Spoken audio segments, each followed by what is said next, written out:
Instruction which the heavenly Queen gave me. Wonderful, my daughter, was the gift of humility which the Most High conferred upon me in the event described by thee. And since His Majesty does not reject the prayers of those that dispose themselves to receive it, I desire that thou imitate me, and be my companion in the exercise of this virtue. I had no part in the sin of Adam, for I was exempted from his disobedience. But because I partook of his nature, and by it was his daughter, I humiliated myself in my estimation to nothingness. In the light of this example, then, how far must those humiliate themselves, who not only have had a part in the first sin, but also have committed other sins without number?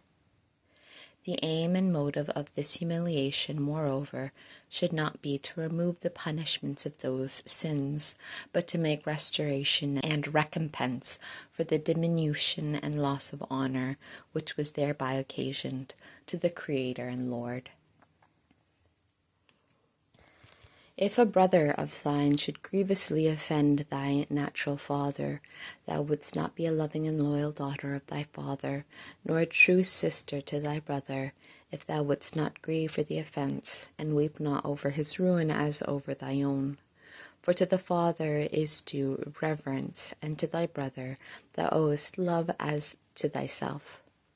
Consider then, dearest, and examine in the proper light how much difference there is between thy Father, who is in heaven, and thy natural father, and how all of you are his children, bound together by the strictest obligation of brethren and of servants, of one true master. Just as thou wouldst shed tears of humiliation and confusion at some ignominious fault of thy natural brother, so I wish that thou do it for the sins which the mortals commit against God, sorrowing for them in confusion, as if thou wert responsible for them thyself. That is what I did at the thought of the disobedience of Adam and Eve, and of all the evils which ensued therefrom to the human race. And the Most High was pleased with my charitable interest, for most agreeable in his sight are the tears shed for the sins which are forgotten by those that have committed them.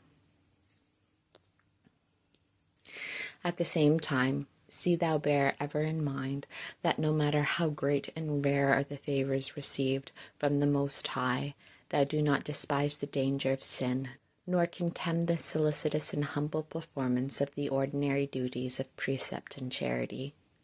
For these do not oblige thee to leave the presence of God. Faith teaches thee, and inspiration should govern thee to bear him with thee in all occupations and places, quitting thyself and thy inclinations, but fulfilling in all things the will of thy Lord and Spouse.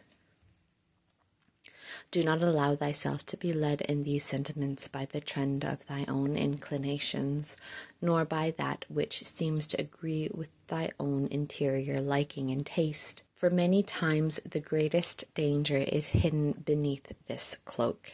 In such doubts and hesitations, let holy obedience be thy umpire and master. Through it thou canst decide securely, and thou wilt need no other criterion for thy actions. Great victories and advances in merit are connected with the true submission of self and subjection of our own judgments to those of others. Thou shouldst never wish to retain for thyself the power to will or not to will. Then thou shalt sing of victories and overcome thy enemies.